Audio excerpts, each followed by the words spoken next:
तर मुलांच्या सुद्धा काही अपेक्षा असतात त्यांच्या प्रेमाकडून. तर आज मी बोलणार आहे एका अशा मुद्द्यावर जो मुद्दा एका रिलेशनशिप मध्ये असल्यानंतर खूप महत्वाचा असतो. जेव्हा आपण कधी कुठल्या रिलेशनशिप मध्ये असतो तेव्हा आपल्या पार्टनरला आपल्याकडून काही अपेक्षा असतात जे आपल्याला वाटतात की त्यांनी आपल्या पूर्ण करायला पाहिजे. खरं तर रिलेशनशिप मध्ये असल्यानंतर एक मुलगा खूप लवकर ओळखून घेतो की तिच्या पार्टनरला त्याच्याकडून काय हवंय. पण मुली बऱ्याचदा हे समजू शकत नाही की त्याच्या पार्टनरला त्याच्याकडून काय पाहिजे. तर आज मी याच मुद्द्यावर बोलणार आहे की एक मुलगा त्याच्या प्रेमाकडून त्याच्या पार्टनरकडून काय अपेक्षा ठेवतो. तर नात्यामध्ये सर्वात पहिली एक्सपेक्टेशन आहे जो एक मुलगा एका मुलीकडून ठेवतो तर ती आहे रिस्पेक्ट. कारण मुलांना अगदी लहानपणापासून हे शिकवले जाते की मुलींची रिस्पेक्ट करा, त्यांचा सन्मान करा. कधी असे वागू नका की आपल्याकडून त्यांना कधी त्रास होईल. पण मुलांची रिस्पेक्ट करणं हे मुलींना खूप कमी शिकवलं जातं, किंवा असं म्हटलं पण जाऊ शकते की मुलांची रिस्पेक्ट करणं हे मुलींना कधी शिकवलं जात नाही. आणि अशा खूप कमी फॅमिली असतात जे मुलींना शिकवतात की मुलांची सुद्धा रिस्पेक्ट करायला पाहिजे. खूप मुली तर असा पण विचार करतात की मुलींची रिस्पेक्ट करणं खूप गरजेचं आहे, मुलांची नाही केली तरी चालते. आणि खूपशा मुली मुलांना रिस्पेक्ट देणं गरजेचं समजत नाही. कारण माझे सुद्धा खूप सारे फ्रेंड्स आहेत जे रिलेशनशिप मध्ये आहे आणि त्यांची माझ्याकडे ही कंप्लेंट असते की माझा पार्टनर मला रिस्पेक्ट देत नाही. बघा, एक मुलगा काही करत असेल, कुठलंही काम करत असेल, पण त्याने जे प्रेम तुमच्या मनामध्ये तुमच्या हृदयामध्ये रुजवलं, त्याची जी रिस्पेक्ट तुमच्या मनामध्ये आहे ते नेहमी तशीच ठेवायला पाहिजे. रिलेशनशिप मध्ये मान सन्मान त्या मुलालाही द्यायला पाहिजे. जर तुम्हीच त्या पार्टनरला रिस्पेक्ट देणार नाही तर तो सुद्धा तुमची रिस्पेक्ट करणार नाही.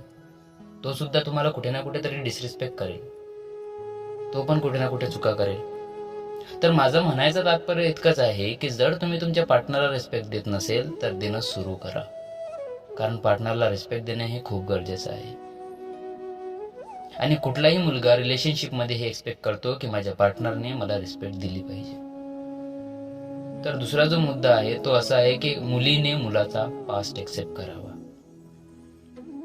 आता ज्या वेळेमध्ये आपण जगत आहे त्यामध्ये पास्टचा सर्वांचाच असतो, कोणाचा खूप चांगला तर कोणाचा खूप वाईट. पण मुलांच्या पास्टला घेऊन मुली खूप विचार करतात. जसं की जर मुलांचा पास्ट चांगला नसेल तर त्याच्यासाठी जजमेंट पास होऊन जातो की मुलगा वाईट आहे, रिलेशनशिपसाठी तो बेटर ऑप्शन नाही.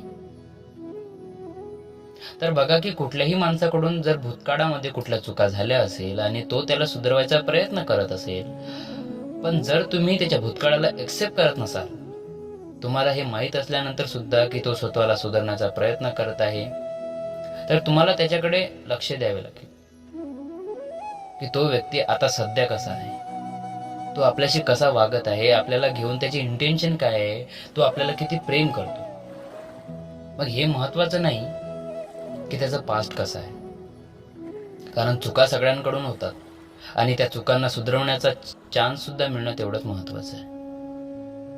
पण खूपदा असं पण होते की मुली मुलांना न समजता, त्यांच्या पास्टला समजून न घेता त्यांचा हात सोडून देतात. पण जर तुम्ही खरंच त्या मुलाशी खूप प्रेम करत असाल, त्याच्या चुकांना माफ करून त्याला सुधारण्याचा चान्स मिळायला हवा. कारण तुमच्या इतकं केल्याने तो व्यक्ती सुधरू शकतो, स्वतःला बदलू शकतो, स्वतःमध्ये इम्प्रूव्हमेंट आणू शकतो आणि खुश राहू शकतो.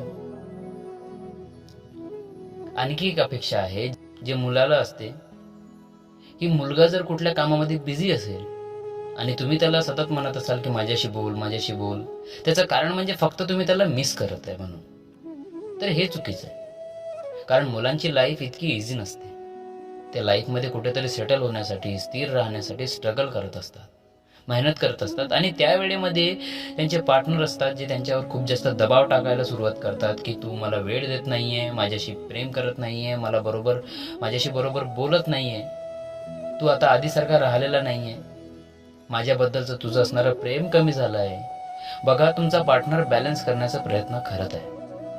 म्हणजे खूपदा अशी सुद्धा कंडिशन असतात की त्या वेळेला तुमचा पार्टनर तुमच्याशी बोलू शकत नाही, बिकॉज त्याच्या कामामध्ये या सगळ्या गोष्टींमुळे अडथळे येऊ शकतात. तर तेव्हा तुम्ही त्याला थोडा वेळ दिला पाहिजे की तो त्याचं काम संपून तुमच्याशी बोलेल. जबरदस्ती त्याच्यावर बोलण्यासाठी कुठल्याही प्रकारचा दबाव टाकणं हे चुकीचं आहे. कारण तुमचं सतत माझ्याशी बोल त्यामुळे त्याचे काम नीट होत नाही. तर या सगळ्या गोष्टींमुळे तो खूप जास्त चिडचिड होऊन जातो आणि यामुळे तुमच्या रिलेशनशिपवर सुद्धा बॅड इफेक्ट येऊ शकतो. तर तुम्हाला हे समजणं खूप गरजेचं आहे की जर तुमचा पार्टनर कामामध्ये असेल तर तुम्ही त्याला वेळ दिला पाहिजे फ्री होण्यासाठी. जर तो फ्री असेल तर तुम्हाला तो नक्की मेसेज किंवा कॉल करेल. तर त्याला थोडं समजून घ्या. तर माझी जी लास्ट एक्सपेक्टेशन आहे आपल्या पार्टनरसोबत, जी माझी स्वतःची खूप फेवरेट आहे आणि मला खूप वाटते की हे खूप गरजेचे सुद्धा आहे. कारण मी खूपदाही पाहिलेलं आहे की असं होत नाही. तर जी लास्ट अपेक्षा आहे जो एका पार्टनरसोबत आपली खूपदा असू शकते, तर मुलं सुद्धा हे एक्सपेक्ट करतात की मुलींनी त्यांच्यासाठी एफर्ट घ्यायला पाहिजे. कारण मुलं सुद्धा असा विचार करतात की मुलींनी त्यांच्यासाठी एफर्ट घ्यायला पाहिजे, त्यांना स्पेशल फील करवायला पाहिजे, त्यांच्यासाठी असं काही करायला पाहिजे ज्यामुळे ते खुश होतील, त्यांची केअर करायला पाहिजे. कारण जर तुम्ही एफर्ट करणार नाही तर तो सुद्धा त्याच्याकडून पुढाकार घेणार नाही. कारण कारण काही मुली असतात जे फक्त मुलाकडून एक्सपेक्ट करतात, असे एक्सपेक्टेशन ठेवतात की माझ्यासाठी मुलाने एफर्ट करायला पाहिजे. पण जर तुम्ही स्वतः एक्सपेक्ट करत असाल की मला कोणीतरी माझ्यासाठी एफर्ट घ्यायला पाहिजे, तर तुम्हाला सुद्धा एफर्ट करावे लागेल. कारण तुमचं सुद्धा काम आहे की जर तुम्ही असं गृहीत धरत असाल की माझ्यासाठी त्या मुलाने एफर्ट करायला पाहिजे, तर तुम्हाला सुद्धा कुठे ना कुठे एफर्ट द्यावं लागेल. कारण रिलेशनशिप हे 2 वेनी चालते, 1 वेनी नाही. कारण रिलेशनशिपमध्ये जेव्हा दोन्ही एकमेकांना एफर्ट देतात, दोन्ही एकमेकांसाठी एफर्ट घेतात, तेव्हा कुठे रिलेशनशिप जास्त वेळपर्यंत टिकते. कारण जर तुम्ही फक्त समोरच्या व्यक्ती सोबत असं एक्सपेक्ट करत असाल की त्याने माझ्यासाठी एफर्ट घ्यायला पाहिजे, तर हे रिलेशन जास्त वेळपर्यंत टिकवता येत नाही. रिलेशनशिपमध्ये जे सर्वात मेन आहे, जे इम्पॉर्टंट आहे, जे मुलं एक्सपेक्ट करतात मुलीकडून, तर ती आहे लॉयल्टी. काही मुली असतात जे रिलेशनशिपमध्ये कधी लॉयल राहत नाही. मुलाच्या फिलिंग्सला, त्याच्या प्रेमाला टाइमपास समजतात, खूप लाईटली घेतात. पण मुलं असे विचार करतात की जर मी तिच्यासाठी लॉयल आहे तर तिने सुद्धा माझ्यासाठी लॉयल राहावं. कारण ज्या मुलांचा त्यांच्या भूतकाळामध्ये खूप वाईट वेळ त्यांनी काढलेला आहे, खूप चांगल्या रिलेशनशिपमध्ये ज्यांना धोका मिळालेला आहे, त्या मुलांना जर तुम्ही विचाराल तर ते हेच सांगेल की माझ्या पार्टनरकडून माझी फक्त इतकीच अपेक्षा आहे की ती माझ्यासाठी लॉयल राहावी. कारण एक मुलगा जेव्हा एका मुलीवर विश्वास करतो ना, तर तो एक आंधळा विश्वास करतो.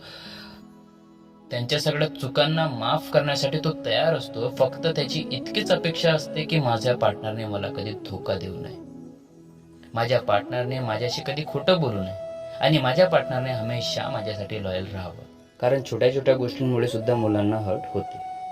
कारण ते मुलं असे एक्सपेक्ट करतात की माझ्या पार्टनरने मला जास्त वेळ द्यायला पाहिजे. जी फिलिंग माझ्यासाठी आहे ती फिलिंग कुठल्या दुसऱ्या मुलासाठी तिला नसायला पाहिजे. तो व्यक्ती फक्त माझा आहे तर माझाच बनून राहायला पाहिजे.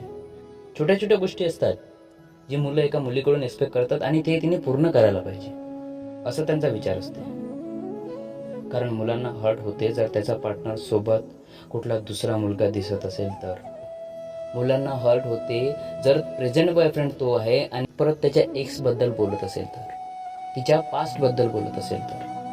मुलांना हर्ट होते जर त्यांना वेळ कमी दिला जात असेल तर. मुलांना हर्ट होते जर त्यांना रिस्पेक्ट दिला जात नसेल तर हे करायला नको. कारण या सगळ्या गोष्टींमुळे रिलेशन खराब होऊ शकते, रिलेशन ब्रेक सुद्धा होऊ शकते. आता काही मुले असतात जे असा सुद्धा विचार करत असतील की आम्ही तर हे सगळं काही करतो, पण मी तुमच्याबद्दल नाही बोलत आहे. मी त्या मुलींबद्दल बोलत आहे ज्या या सगळ्या गोष्टी करत नाही आणि त्यांना ही गोष्ट करायला सुरुवात केली पाहिजे. कारण त्यांचा पार्टनर त्यांच्याकडून हे एक्सपेक्ट करतो की माझ्या पार्टनरने मला या सगळ्या गोष्टी दिल्या पाहिजे, माझ्यावर ट्रस्ट ठेवला पाहिजे, मला प्रेम दिले पाहिजे, माझी केअर केली पाहिजे. तर या सगळ्या एक्सपेक्टेशनवर मुलींनी लक्ष द्यायला पाहिजे.